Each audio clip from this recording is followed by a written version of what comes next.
Som. Pode sentar, meus irmãos. Estava tão bom cantando. Tem que pregar mesmo.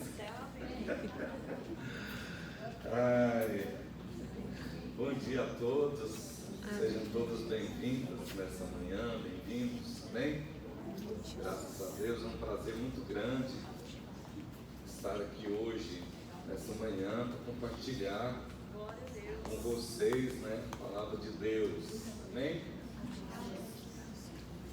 O pastor me enviou um tema, e eu confesso que é bem implicativo, né, esse tema, prossigo para o alvo. E eu comecei a analisar o que será isso, o que vem a ser isso, por que é tão importante, né, alcançar esse alvo, que alvo é esse, por que o autor aqui escreveu essas palavras, para quem foi direcionada nessas palavras.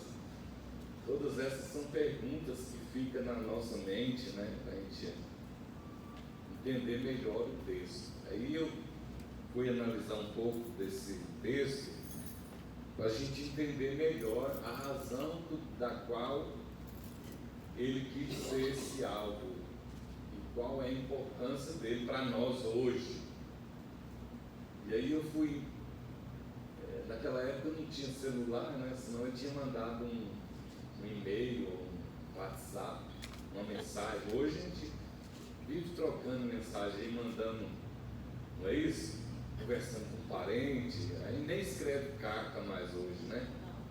A gente manda uma mensagem, antigamente era o fax, hoje é uma mensagem.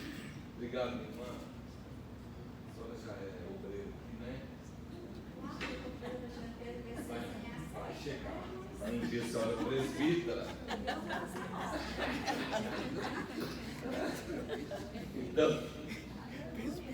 Então hoje a gente manda, né, quando a gente fica sabendo que tem um problema com alguém, com a família, com um amigo, a gente manda um recado, um e-mail, uma mensagem pelo WhatsApp. Não fica assim não, Deus vai estar na... Não é isso? E foi o que o autor dessa carta fez, mandando esse recado, esse e-mail, né, essa mensagem para essa igreja está na cidade de Filipos, né? Então, essa carta, nós encontramos ela aqui no livro de Filipenses, mas o episódio aconteceu há mais de 10 anos atrás, sabe? Essa igreja de Filipos, ela nasceu na segunda viagem missionária do apóstolo Paulo. Ele estava em sua viagem, ele teve uma visão de um homem chegando para ele e falou: não vai por esse caminho não, passa a Macedônia e nos ajude aqui. Aí ele foi e ouviu a voz do Espírito e obedeceu, né, aquela voz e foi para Macedônia e chegou nessa cidade aqui que chama Filipos, que é uma cidade muito importante, não é? Era uma província romana. Ela ficava localizada num trecho muito importante que ligava o Ocidente do Oriente. Era uma cidade comercial e Paulo chegou nessa cidade. E aí não havia sinagoga nessa cidade ainda. Eles reuniam, os cristãos ali, reuniam num lugar de oração, na beira de um rio. E Paulo foi para esse lugar e ele começou ali a pregar o Evangelho, a nova, né, a novidade, que é Cristo Jesus, o plano de salvação através de Cristo Jesus. E havia nessa cidade uma mulher chamada Lídia. Ela não morava nessa cidade. Antigamente aqui em Anápolis tinha muitos aqui, chamava mascate. Quem lembra? Aqui não tem ninguém mais de 50 anos, mas eu lembro disso aí. Aqui ela era uma mascate, né? Era um barato mais da vida, né? Mas você conhece barato mais? Vendia combinação, a nada. As meninas não conhecem, não. E aí, essa mulher chamada Lídia, ela estava nessa cidade de Filipos. ela vendia púrpura, era uma tinta, né? Fazer tintura nos tecidos. E ela ouviu a palavra de Deus e abriu o coração e converteu a Jesus. E convidou Paulo para ir na sua casa. Paulo foi para a casa dela, batizou ela, toda a sua família, e começou ali esse movimento, sabe, nessa cidade de Filipos. Depois, a segunda pessoa que converteu nessa cidade foi uma menina, uma jovem, que era uma adivinhadora, sabe, ela usava o ilusionismo. Ela trabalhava com um certo senhor e ganhava dinheiro para ele, adivinhando as coisas. E aí ela converteu também, foi expulso dela esse demônio de adivinhação, e ela também converteu a Cristo. E por causa desse episódio, o patrão dessa menina, né, o dono dela, não achou bom, e Paulo foi preso por causa disso, por esse episódio. E aí na prisão, né, Deus abençoou ali, ouviu Paulo, Silas estava preso, o carcereiro também foi convertido, toda a sua família. Então a igreja nasceu nesse sistema, né? Foi nesse ambiente que a igreja nasceu. 3 pessoas importantes na cidade foram convertidas e a igreja nasceu isso. E aí nós encontramos esse assunto lá no livro de Atos dos Apóstolos. Então, aí a cidade era uma cidade muito importante. As pessoas que nasciam nessa cidade ganhavam a cidadania de romano, né, e não pagavam imposto. Era uma coisa muito boa, né? Então, a cidade nasceu, a igreja nasceu nesse ambiente.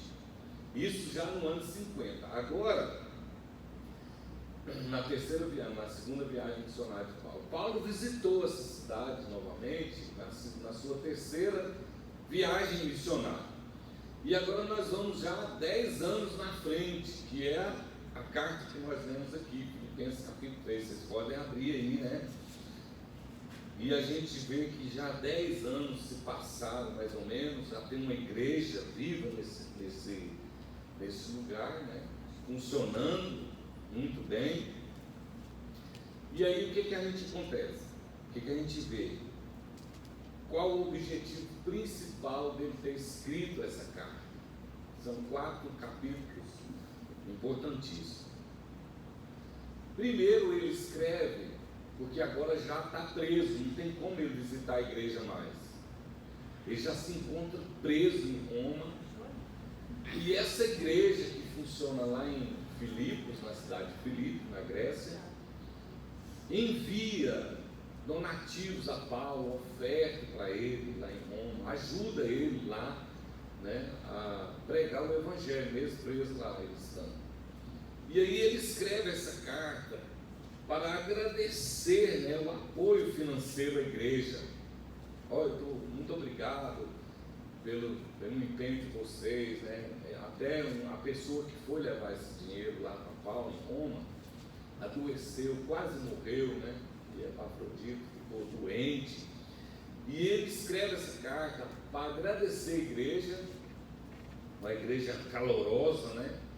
Pelo apoio financeiro, e também incentivar a alegria constante em Cristo. Nós vemos isso no primeiro versículo do capítulo 3, né? Independente da circunstância, né? E promover a unidade entre os irmãos. Esse é um dos objetivos, né, da carta de Paulo aos Filipenses, e encorajar eles a viver de modo digno do Evangelho. Isso a gente encontra aqui. Então essa é a razão do que ele escreve, prossigo para o alvo. Entendeu? Nós vemos aí o pano de fundo aqui que a gente encontra nesse versículo. Então, havia assim, um problema muito sério nessa igreja, apesar de ser uma igreja amorosa, uma igreja que ajudava muito, né? Uma cidade importante, né, na Mesopotâmia, mas havia um problema sério nessa igreja, que era um problema de desunião, um problema de disputa e falta de humildade. por isso que a gente vai entender melhor a razão de prosseguir para o alvo. Que a gente não pode olhar para essas circunstâncias, não pode incentivar isso. Então, por quê?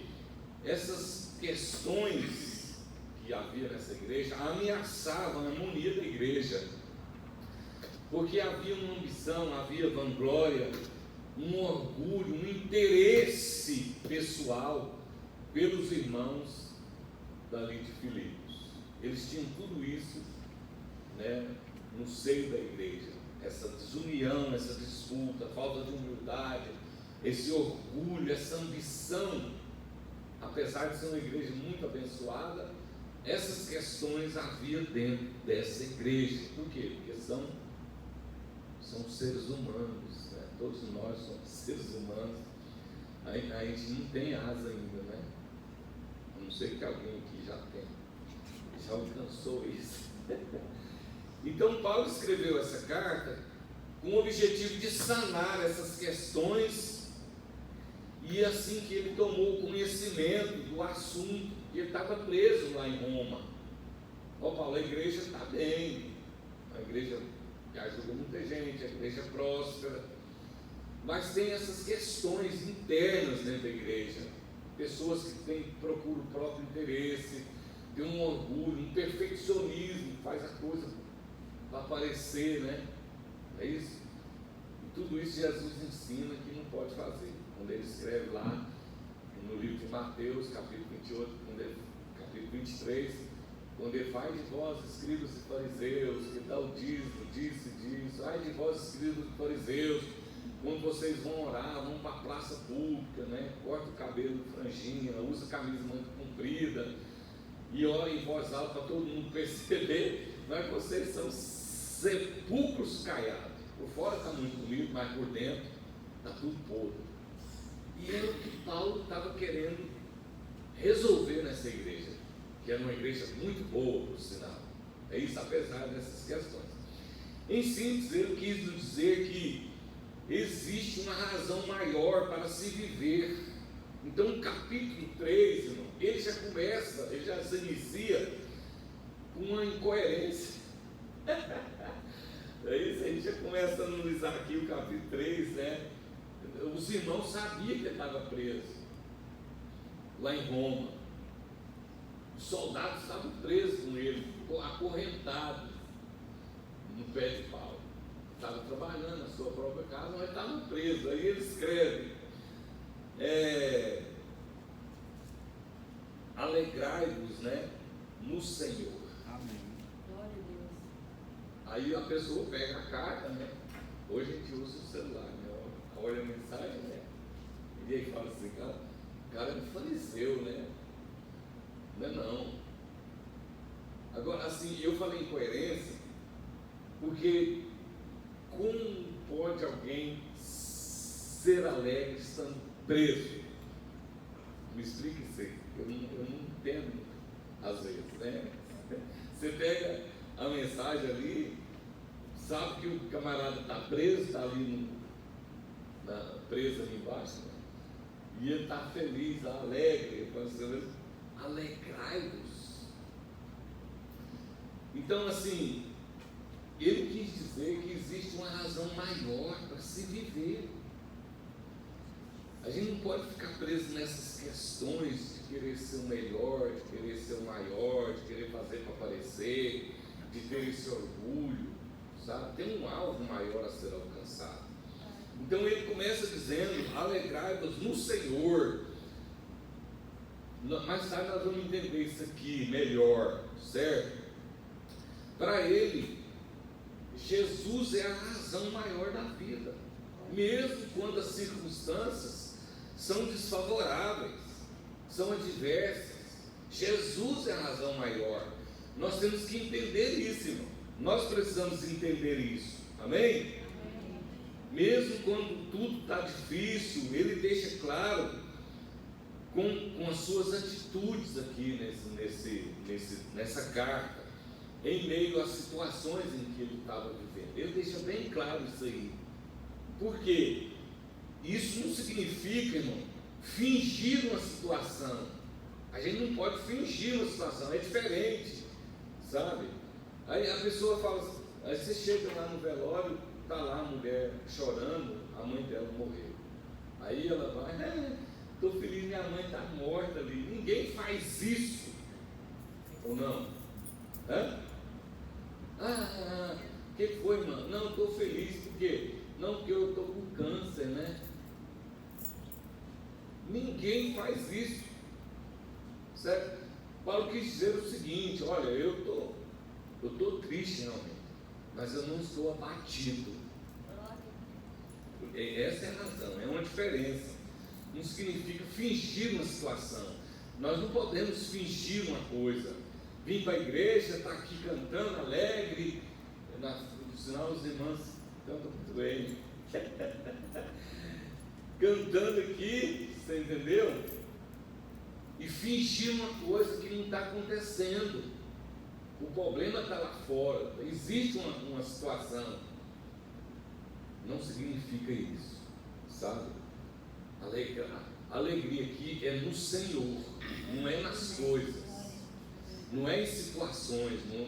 A alegria que nós temos que ter não é em nós, não é em coisas, mas é no Senhor. É nele que nós temos que nos alegrar. Por isso que ele escreve: alegrai-vos no Senhor. Olha só, o capítulo 3 começa: quanto ao mais, meus irmãos, alegrai-vos no Senhor. Essa era a dica, está aqui. Por quê? Porque ele não parou de pregar, ele não parou de testemunhar, embora estando preso. Inclusive, quando ele termina a carta que ele escreve, ele dá uma saudação, né? Eu vos salvo, fulano que está comigo vos salva, a casa de César vos salva. Olha só, ele escreve: a casa de César vos salva. Por que ele fala a casa de César vos salva? Porque muitos daqueles soldados que estavam acorrentados em Paulo converteu. Ele não parou, embora estando preso. O cara vinha e punha algema no pé dele, punha nele. Hoje a gente tem aquela tornozeleira. A saminha está apertada. Então a gente vê o seguinte, irmãos, que quando a pessoa chegava para acorrentar nele em Paulo, o que fazia? Quando o soldado chegava, punha a algema no pé dele, no pé do soldado, Paulo falava: então, vocês reconhecem o plano de salvação de Cristo Jesus? Alguém já falou de Jesus? Muitos desses soldados converteram a Cristo. Por isso que ele fala: a casa de César vos salva. Era o soldado, era a elite, os boina verdes lá de Roma. Então, a situação, embora a situação estava dessa maneira, ele estava preso, ele não parou de pregar, ele não parou de testemunhar. Porque a fonte da nossa alegria não está nessa circunstância, não está em coisas, não está em pessoas. O Senhor é essa fonte da alegria. Por isso que nós temos que ter essa consciência que o alvo na vida de Paulo era só conquistar a excelência do conhecimento de Cristo. Então ele convida os irmãos de Filipos a imitá-lo, deixando os embaraços dessa vida e mantendo o foco em Jesus, mesmo estando preso, mas ele estava disposto a avançar. Entendeu? Ele estava preso, mas ele estava disposto a avançar no conhecimento de Cristo Jesus. Essa era a questão. Então, para aquele que estava diante dele, ele estava querendo conquistar sim, muita coisa estava diante dele. Então ele não deixou enganar pela falsa ideia de ter alcançado uma perfeição. Que coisa interessante, né? Porque isso era uma ideia equivocada dos mestres da época. Eles buscavam um perfeccionismo. Paulo deixa claro que a conquista da perfeição será para aquele que terminar a carreira e ganhar a vida eterna. Esse era o alvo, terminar a carreira, a vida eterna, que é o alvo que ele está propondo aqui. Então ele começa o capítulo 3, no texto que está aqui em questão, do verso 12 ao verso 16, né? Mas ele começa o capítulo 3 falando da sua falência, a falência do Paulo. Ele fala assim: olha, se alguém de vocês quer gloriar, muito mais eu, porque as pessoas faziam isso ali em Filipos, queriam aparecer, tinham um orgulho, sabe, uma presunção, sabe, um perfeccionismo. E Paulo escreveu: olha, alegrai-vos no Senhor, e isso. Agora, se alguém entre vós quer gloriar, muito mais eu. Acautelai-vos dessas pessoas, dos mestres da época, que pregavam essas questões. Porque eu sou judeu, circuncidado ao 8º dia, quanto à lei que há na terra, quanto à justiça que há na terra, irrepreensível. É isso, foi falando dele, o currículo dele aqui, o capítulo 3, até o verso 11, a gente lê o currículo de Paulo, um currículo muito bom. Qualquer um aceitaria ele em qualquer igreja. Mas ele fala disso aí, ele fala assim: mas eu julguei isso como esterco. Eu vou sair do púlpito para falar essa palavra. E ele fala assim: eu julgo isso como esterco. O que é esterco?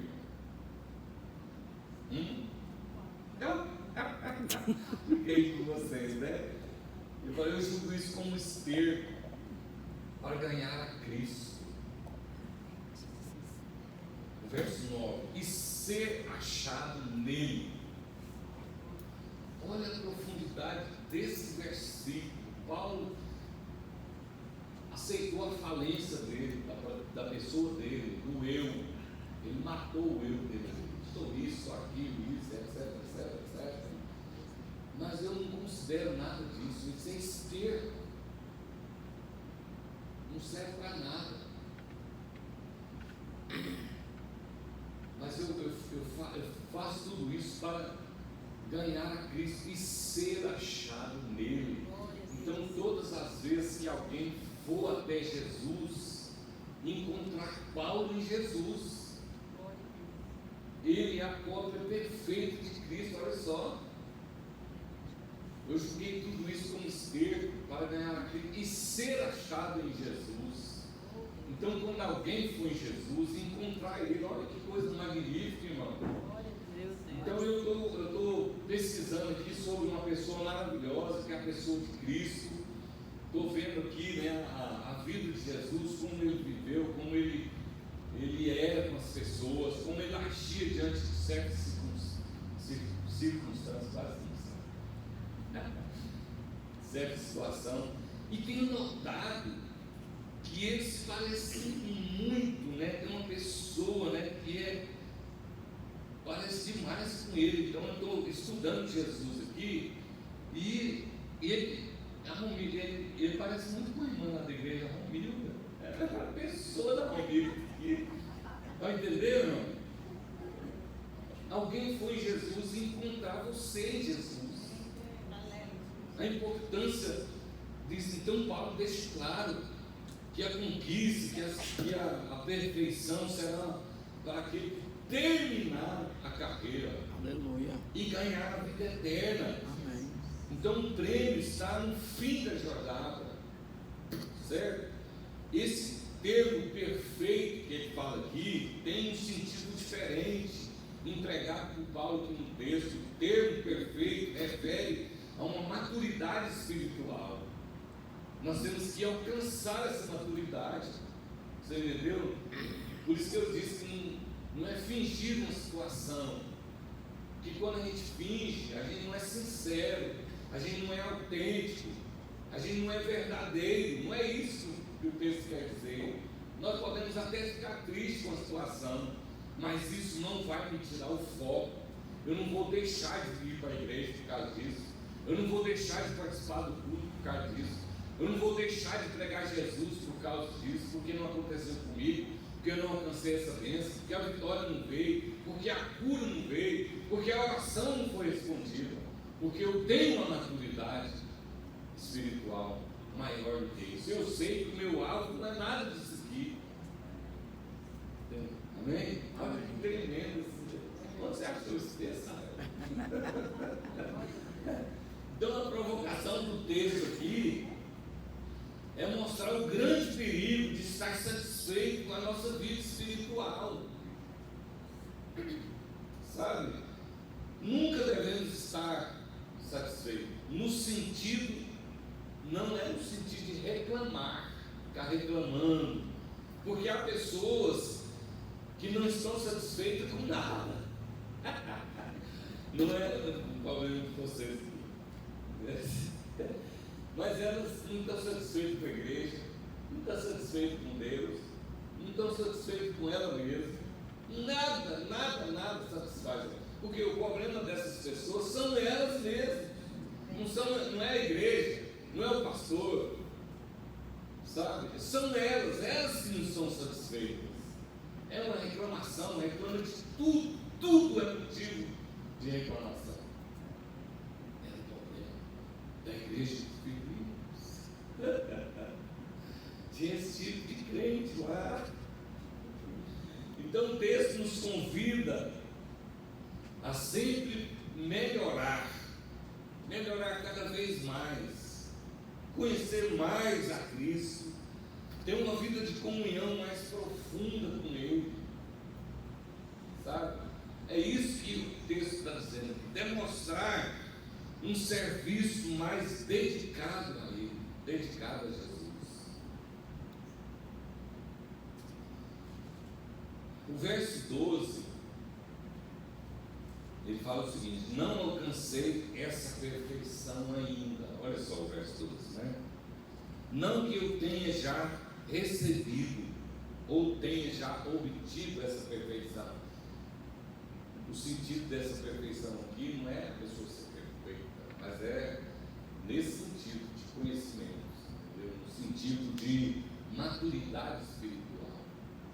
Então ele fala assim: não alcancei essa perfeição ainda, ou seja, essa maturidade, mas, olha isso, mas, tem um mas, né, que é uma conjunção adversativa, né, ele vai estar provocando aqui mais, ou porém, contudo, né, todavia, entretanto,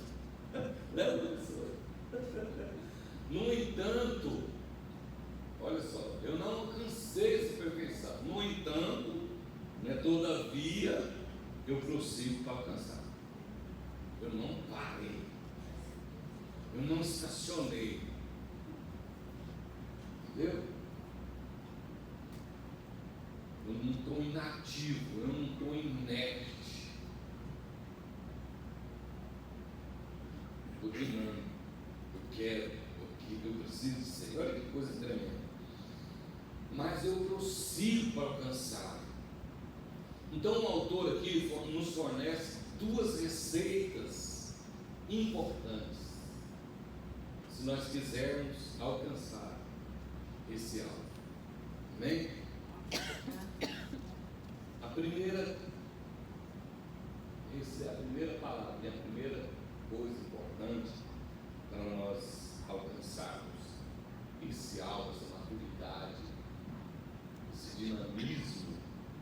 Ele coloca aqui: esquecer das coisas que para trás ficam. Essa é uma coisa que a gente tem que fazer, se alguém quer alcançar uma coisa. Amém?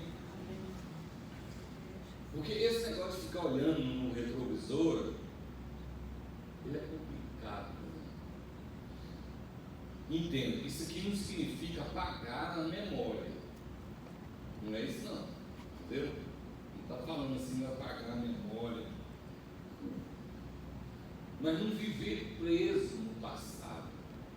Lembrar das coisas é muito bom, né? Que coisa magnífica lembrar das coisas. Esses dias atrás, quando eu perdi mamãe, eu tinha 6 para 7 anos, mais ou menos. Eu não lembro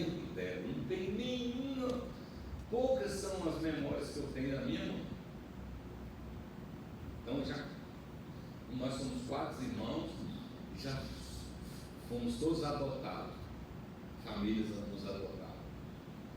E aí, alguns meus irmãos não tem nem assinatura. A família que adotou ele já tem a assinatura deles lá, né?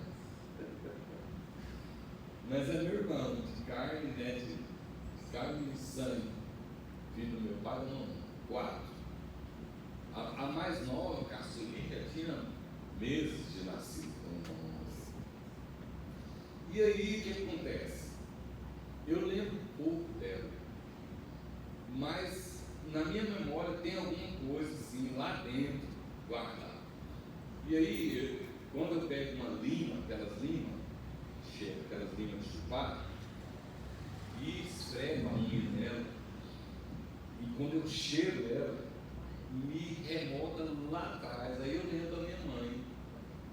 Lá atrás eu lembro quando a gente ia na família dela ali em Leopoldo Bulhões, ali ela nasceu em São Miguel do Pascoal.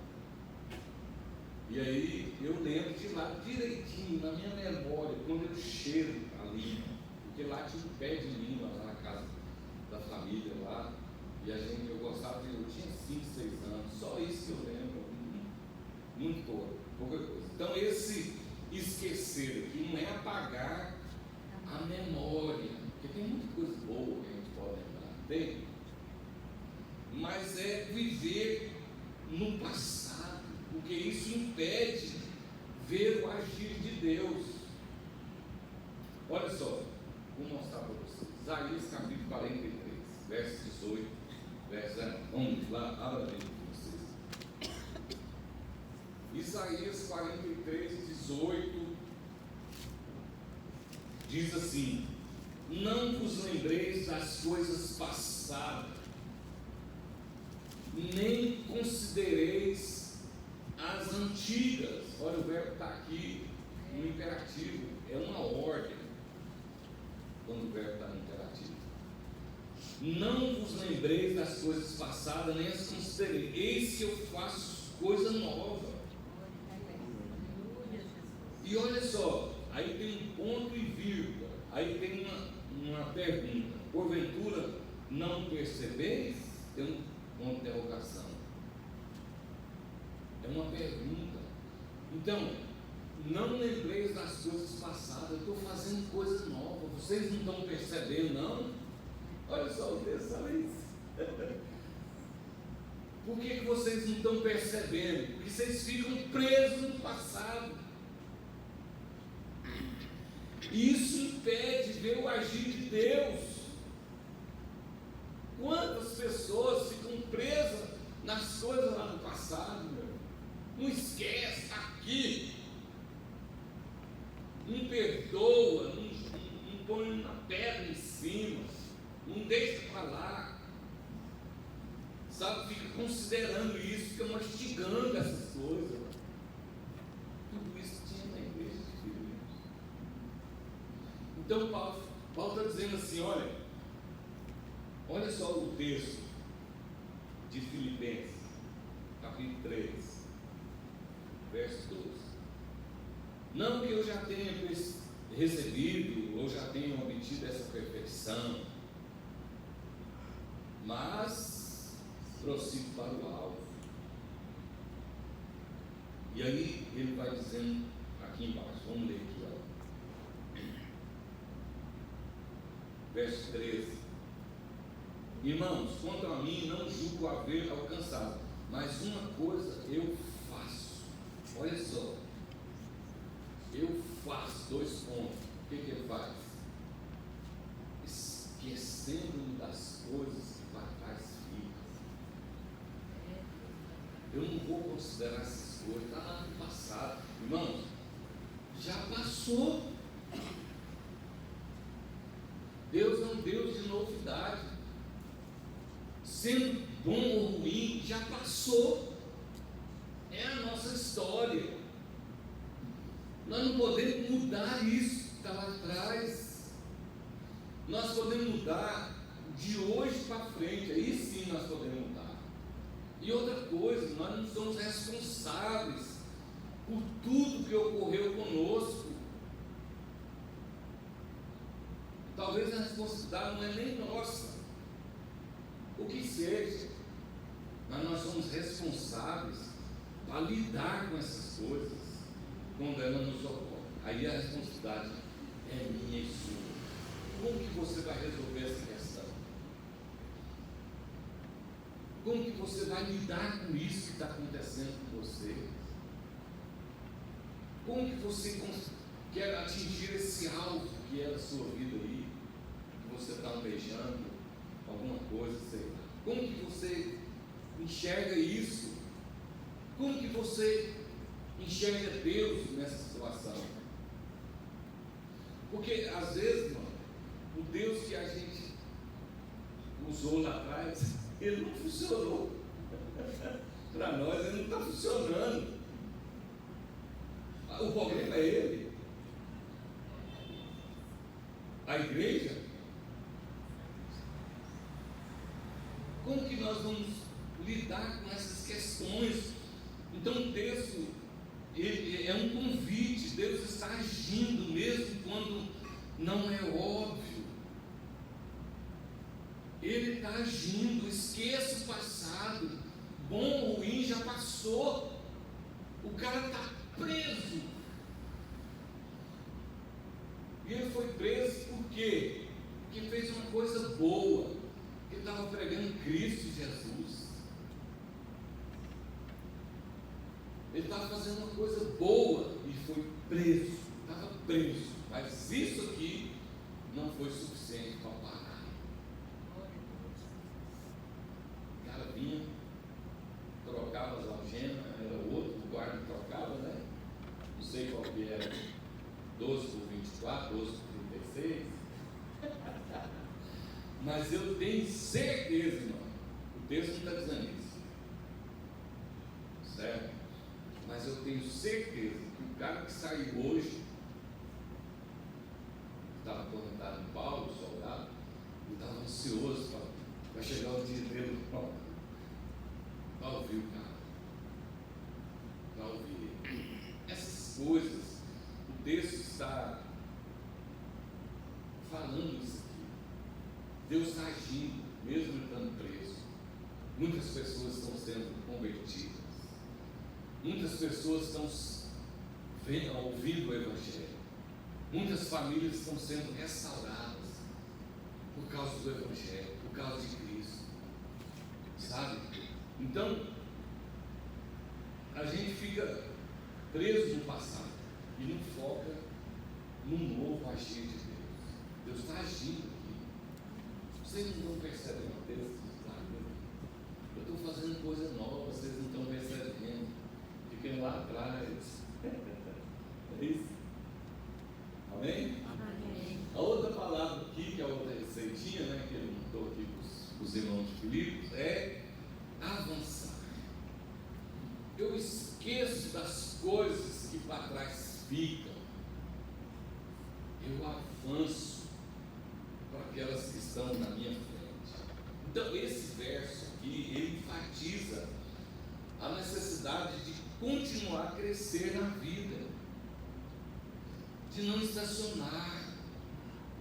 Então na carta que Paulo escreveu aqui aos irmãos de Coríntios, no capítulo 15, no verso 58, 1 Coríntios, capítulo 15, verso 58, veio para Coríntios,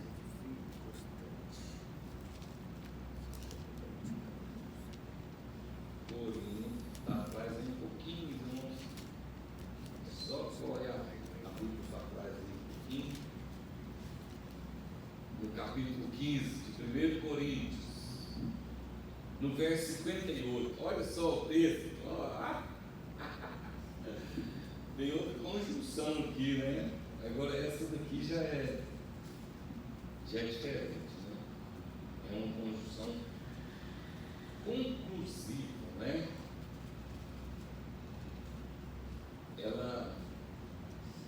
Ela conclui um raciocínio. Então ele começa dizendo assim, portanto, olha só, né? Coisa.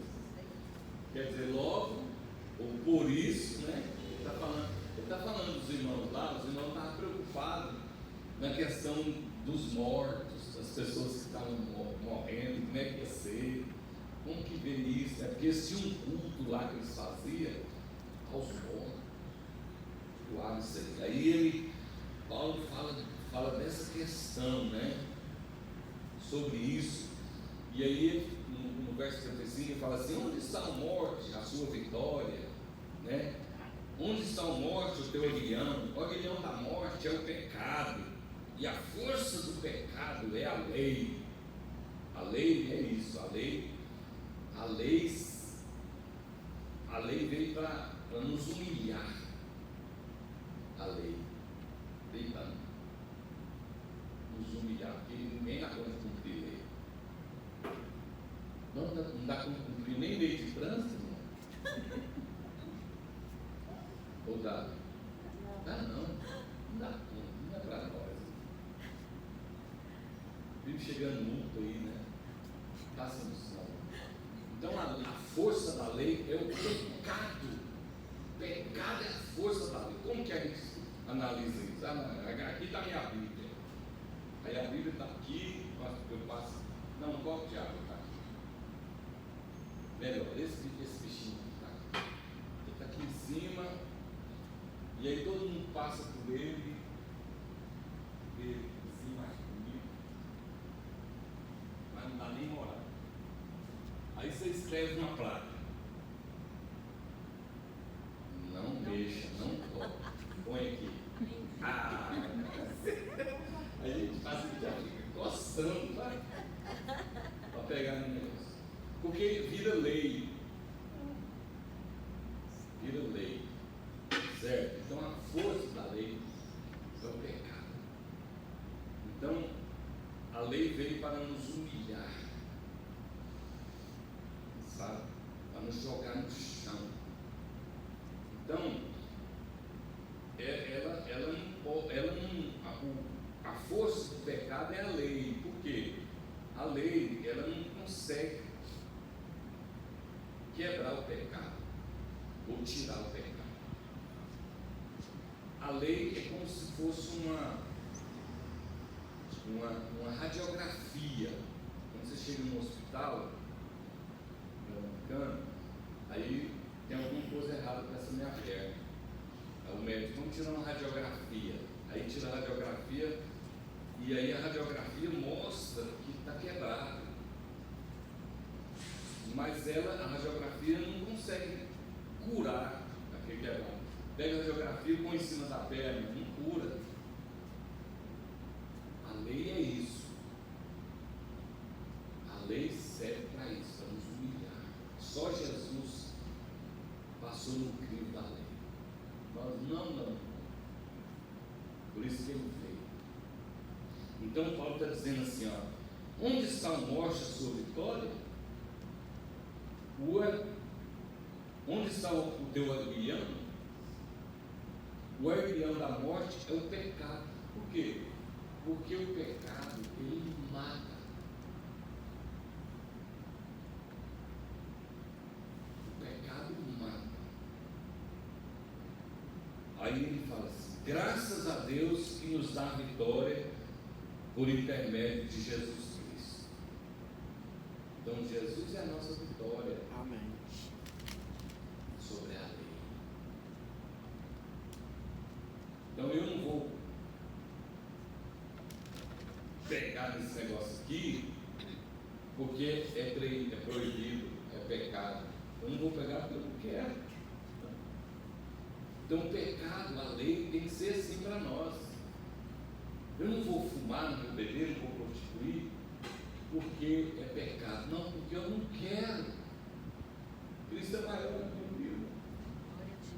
Existe uma coisa maior para mim. Eu não quero fazer isso porque eu não quero. Eu posso, mas eu não quero, não vou fazer. Então ele fala, portanto, ou seja, logo por isso, ele fala: sedes firmes, inabaláveis, sempre abundantes no Senhor, sabendo que no Senhor o vosso trabalho não é em vão. Então Paulo escreve, dá esse recado aqui: avançar. avançar, uma necessidade de continuar a crescer na vida. Em Coríntios ele fala: sede firmes, inabaláveis e sempre abundantes, porque no Senhor o vosso trabalho não é em vão. Depois de tudo isso haverá uma recompensa.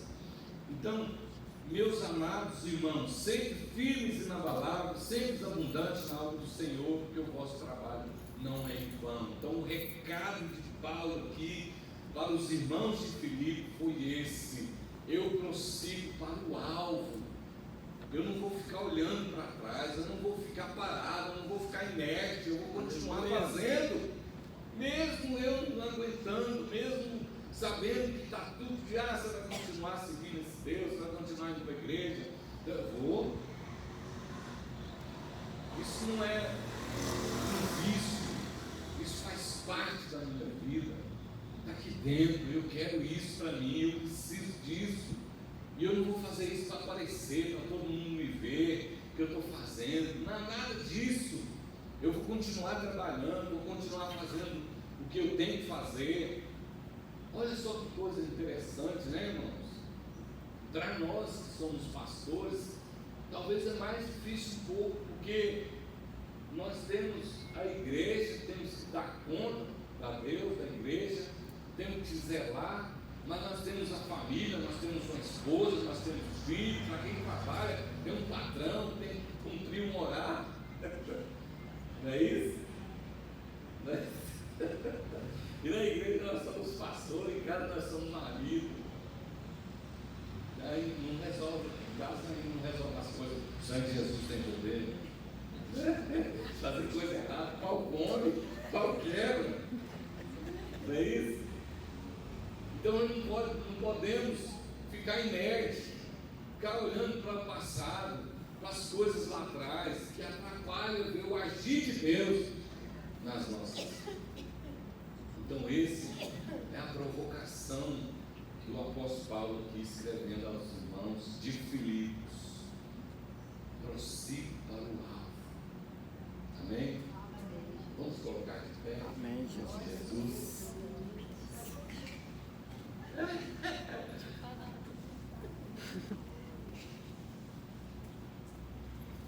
Vamos estar orando, né? Fazer uma oração aqui a Deus, que realmente nós possamos seguir esse exemplo do apóstolo Paulo nas nossas vidas, sabe? E a gente tem uma forma errada de ver, de enxergar Deus, e às vezes nem a voz dele nós sabemos ouvir direito. É isso? Ou a gente entrega assim para ele tudo, resolve tudo para mim, deixa, e não tem responsabilidade com a nossa vida cristã, com a nossa vida como marido, esposa, filho, patrão, etc. Tudo isso está dentro desse pacote às vezes, e a gente não procura melhorar, crescer na vida. E o texto quer dizer isso. Paulo estava preso, mas ele não parou de trabalhar, não parou de pregar. A vida dele continua a mesma coisa. Essa situação não significou para ele parar de tudo, ele parar de vez, estacionar e durar chuveiro. Muito pelo contrário, o incentivou a fazer melhor ainda. Talvez para a maioria de nós, não estou dizendo isso diz respeito a vocês, né? Talvez a gente faria diferente. O soldado que viesse experimentar aqui do nosso lado, o sangue de Jesus tem poder na sua vida. Deus vai pesar a mão no seu circunciso. Você vai ver que quer mexer com o servo de Deus. Você está mexendo com a menina dos olhos do Senhor. Olha só, irmão, que ideia, né? Deus diferente é esse. Às vezes a gente tem essas ações, às vezes a gente não aceita uma correção, a gente não aceita um não, sabe? A gente não aceita, às vezes, não atingiu um objetivo. A gente, sei lá, apostata da fé, briga com a igreja, briga com o pastor, briga com os irmãos, e fica esse vitimismo. O alvo aqui é outro. Não pode fazer isso. O alvo é diferente. Deus não sabe. Não é esse alvo que Paulo está dizendo aqui. Está dizendo que a gente tem que melhorar cada dia mais como cristão. Se nós quisermos que alguém enxergue a Deus, enxergue nós em Jesus, nós temos que melhorar. Comigo não, então já está. Mas a maioria de nós precisamos melhorar. Todas as atitudes nossas, talvez, quem deveria falar assim: como será que Jesus resolveria isso? Como será que Jesus, qual a frase que Jesus usaria nessa circunstância? Esse é o alvo que Paulo está provocando aqui a igreja de Filipos. Amém?